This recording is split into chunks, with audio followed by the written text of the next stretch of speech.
Hello. Welcome to the Bore You to Sleep podcast. The podcast that will hopefully help you get to sleep.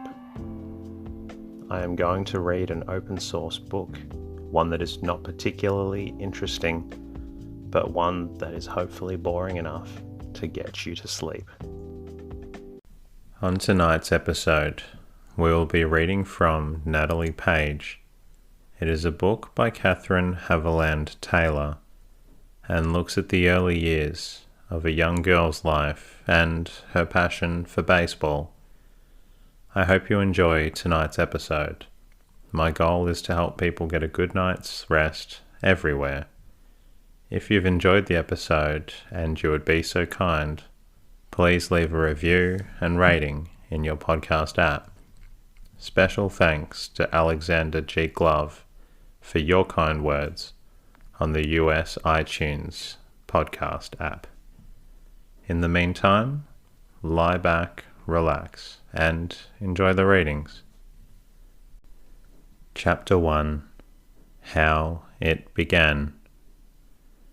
I think it is strange how the scenes surrounding big events stay in your memory, and sometimes with years they become more clear than the happening which impressed them. I know this because I remember a big four-posted bed and a lot of people around it crying. And then I remember someone lifting me up to kiss the woman who was on the bed. But I do not remember how she looked, and she was my mother. She died at that time, and now I only recall the crying people and the big four-posted bed, and thinking it funny that a bed should wear petticoats. It had a valance on it, you see, and I evidently had not noticed it before. Just in that same way, I remember coming to live with Uncle Frank Randolph, who is my mother's brother, and all I remember about that is whiskers and the fact that it was raining. And now, somehow, when I think of home and saying goodbye to it, all I can see is swirling yellow leaves and the dust and peanut shells and bags that were flying in the wind around the station. But I must start this story properly. It really all began the day I rode a bicycle down the courthouse steps on a bet. At that time I saw nothing wrong in doing this, and to be frank, I was quite proud that I could do it, for there are 15 of those steps, and they're quite steep.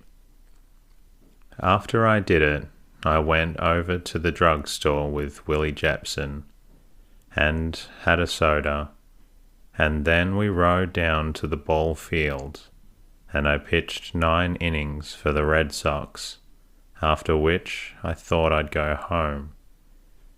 I usually went home when I had a funny hollow feel under my belt, and Uncle Frank didn't mind not being on time for meals, so it didn't matter. But when I got in that night, I knew something had happened. In the first place, Uncle Frank wasn't reading any of his bug books. Uncle Frank is very famous for his bug knowledge. As you probably know, some people even calling him the second Faber, nor did he have on 2 pairs of glasses. In fact, he was acting entirely unnatural and quite as people of his age do when they are preparing to be disagreeable. "Ho-hum, where have you been?" he asked, as I sat down at the table. "Down at the flats," I answered. "Pitched 9 innings against Corky McGowan's gang, and we licked them." And then, feeling some pride, I reached for the spiced peaches and chocolate cake and began to satisfy my craving for food. "Don't you," he began, hesitated, fumbled for words, and then went on, gentler pursuit of maidens. I said I didn't. Ho-hum, he said, and he wagged his head several times, which means he is perplexed. How old are you? He asked next. I told him I was 16. I do every 2 or 3 days. And then I asked him to pass the strawberry preserve, because I found that I was still hungry. He did, and then he asked me whether I had eaten any meat. I had always depended upon his absent-mindedness, and I was surprised to see him so obviously upset and, truth be told, also a little annoyed. For I knew that my life would be one series of explanations if he began to notice. I told him that I hadn't felt the need for anything but chocolate cake and preserves, but he wagged his head again, and then he drew forth a letter, and I knew by the shade and the address which was engraved on the envelope that it was from Aunt Penelope Randolph James, who lives in New York. Penelope said Uncle Frank intimated as much. Where is it? Ho-hum, oh, here we are. And then he read aloud this. With your erratic habits, my dear, she is probably growing up like a young Indian, and I dare say she eats whatever she pleases, and does whatever she likes. I said, why shouldn't I? And then, will you please pass the cake? For I realized that Uncle Frank was absorbed. He passed it to me as he turned the page and went on with, obviously she must have 2 or 3 years in a good school, and 1 here after her coming out. I think she will be happy with Evelyn and Amy, and we will love having her.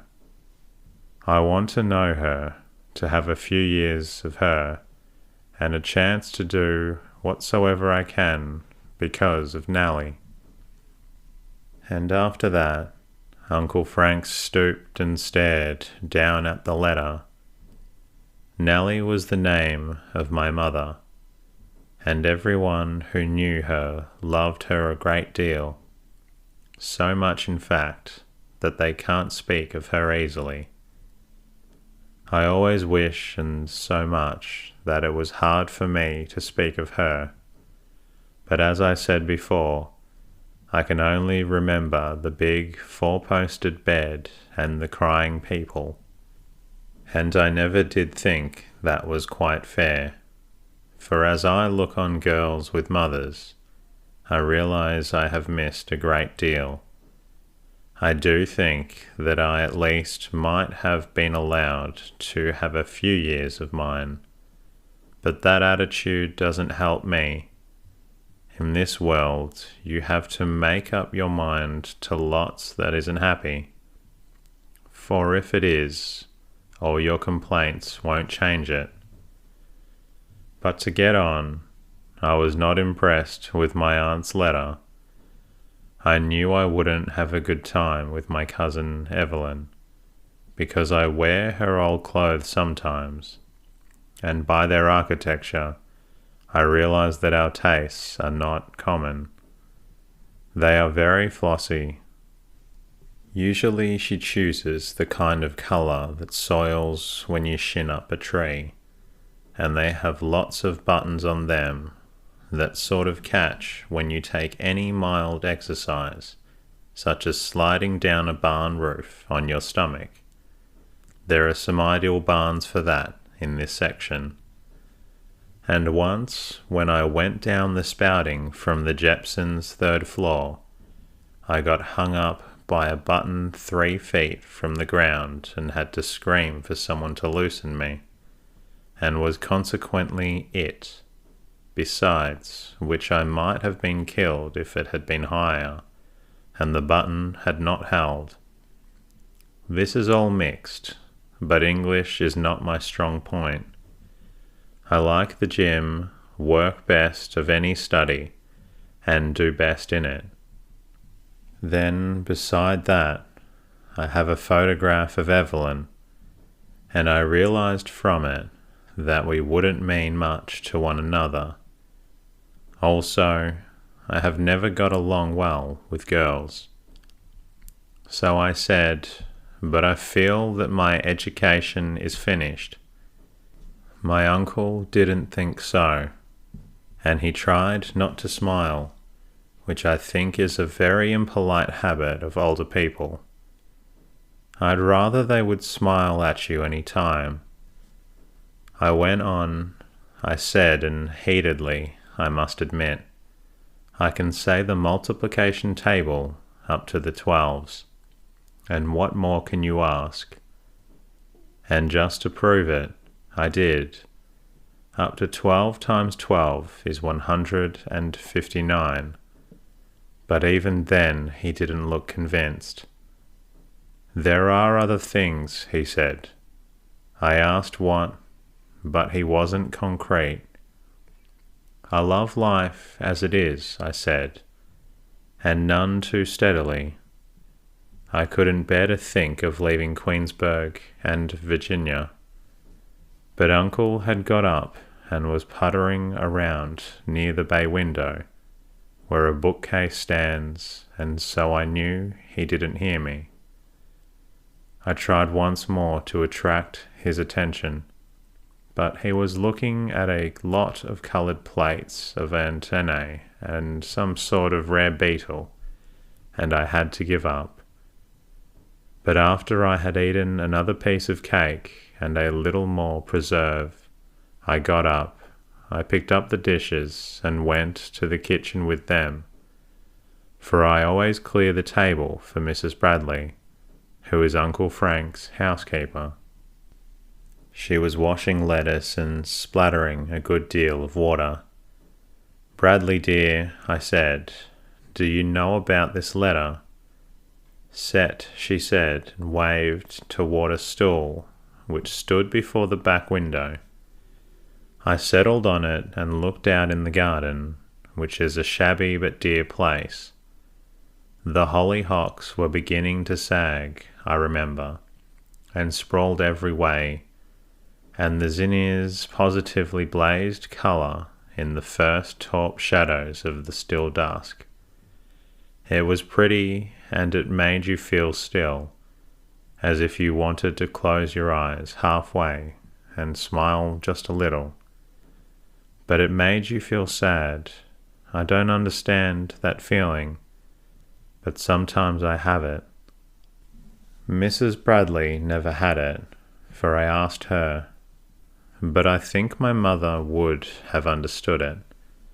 Pretty things make it, and some kinds of music, and I don't know whether anything else does or not.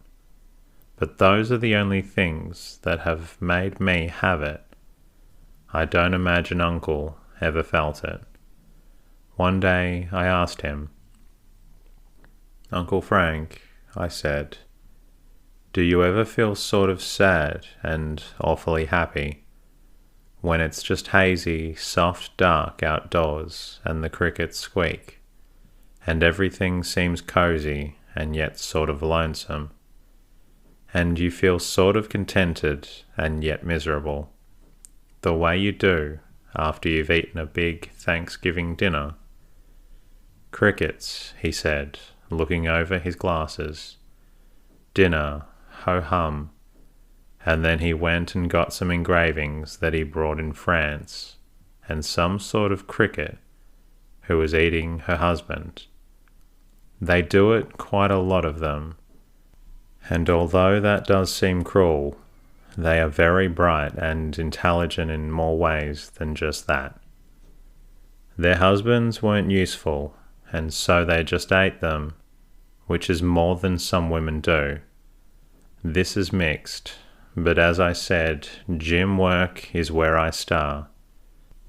But of course I knew from that he had never felt the poetic longing, or whatever it is, that I felt that night when Mrs. Bradley was washing lettuce, and I asked her about the letter.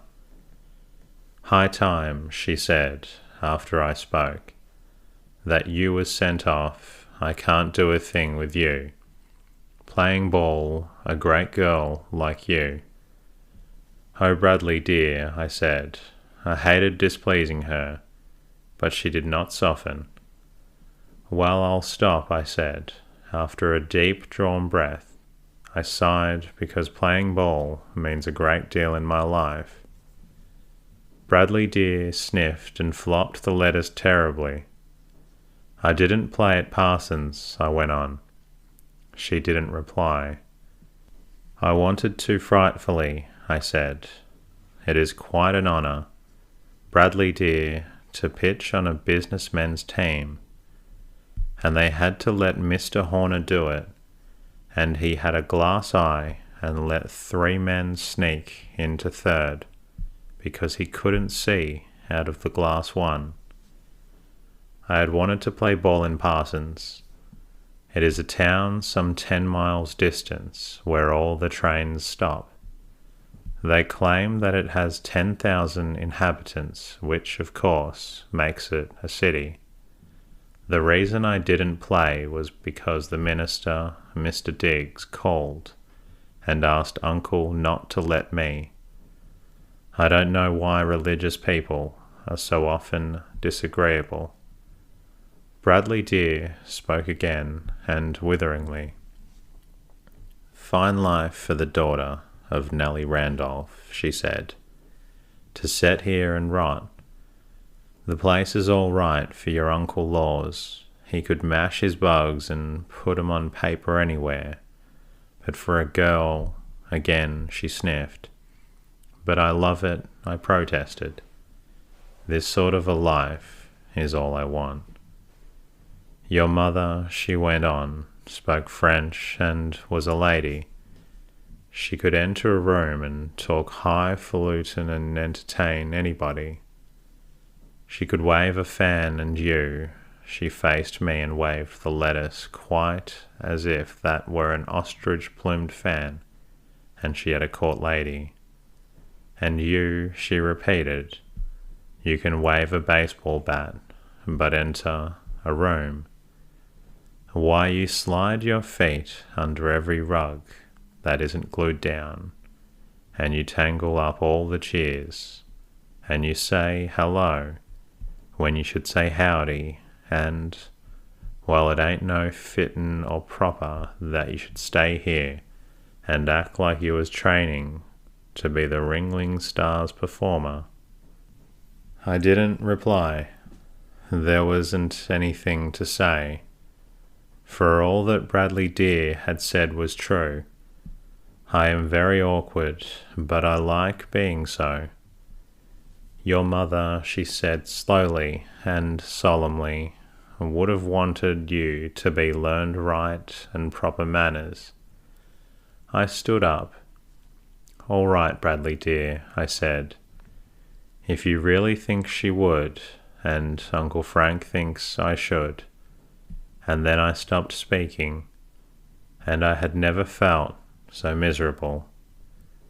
I went out into the garden, and Willie Jepson yelled over the kitchen roof where he was mending a fishing line. "Come over and play catch," he howled. "Don't believe I can," I said, sort of stiffly, I guess. "Why not?" he yelled. "I'm not going to tell the whole town." I answered, and after that he slid down by way of a grape arbor and came over to stand near the fence. "Why not?" he repeated. "My last game of ball is played," I said. "It seems I am too old for it, or something. They don't want me to. At least not in big games, and I couldn't indulge as an amateur." "My gosh," he said, "that's fierce." I nodded. "I almost never cry, in fact. I don't cry. any oftener than Willie Jepson does. But I was near it then, so I looked down at the hedge and broke twigs. Why, he went on, it's fierce. You have the making of a big leaguer. That is, if you'd been a man. I say, it's fierce. Your drop curves, he paused, and that pause meant a lot. Just because you're a girl, he asked. I admitted it. I had to. That's fierce, he said again. His kindness helped me a great deal, and his condemnation was not a light thing, for Willie does the best spitballs in our county. They are really dreams of poetic beauty, and almost never fail him. I looked up and said, thank you. And again he said, my gosh, Nat, that's fierce. And I did feel cheered up. Then I heard Uncle's voice calling me, and I went in. I found him mounting a black beetle. No more, he began, and then looked perplexed. He scratched his head and dislocated one pair of glasses, and I supplied ball. Why, yes, he said, that was it. And then you are going to your aunt's the last of this month. Mrs. Bradley thinks she can get your clothes ready by that time. We will miss you, my child. Let me see. Ho-hum. Long feelers and hard back page 927. I left him to his bugs.